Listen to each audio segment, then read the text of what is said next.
Կիրակի օրը Գյումրին քաղաքապետ կընտրի, ու ամենայն հավանականությամբ այդ մարդը կլինի նախկին քաղաքապետ Վարդան Ղուկասյանը։ Եթե քաղաքային,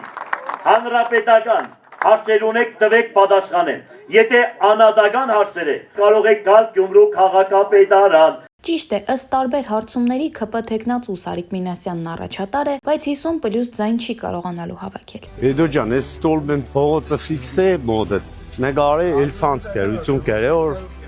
արագ տեղափոխել։ Երկրորդ տեղը հստակ Վարդան Ղուկասյանինն է, ով ինքնաբերաբար ընդդիմության լիդեր է դառնալու, եւ ավականու մանդատ ստացած մյուս ուժերի Վարդան Ղուկասյանին միանալու դեպքում նա հերթական անգամ կնստի քաղաքապետի աթոռին։ Վերջում հավելենք, որ սոցիոլոգիան իհարկե կարևոր է, սակայն ընտրողը գյումրեցին է ու ինքն է որոշելու, թե ով գլխավորի քաղաքը։ Այնուամենայնիվ, Վարդան Ղուկասյանն արդեն քաղաքապետ է իրեն պատկերացնում, ինչ անթաքույց է։ Այսօր էլ ինչ են գցել։ Բանը քաղաքապետը հայոյանքով է խոսում։ Եթե Գյումրու քաղաքապետը քիֆիր էներ չի դե, ուրեմն վրընդեք քաղաքի։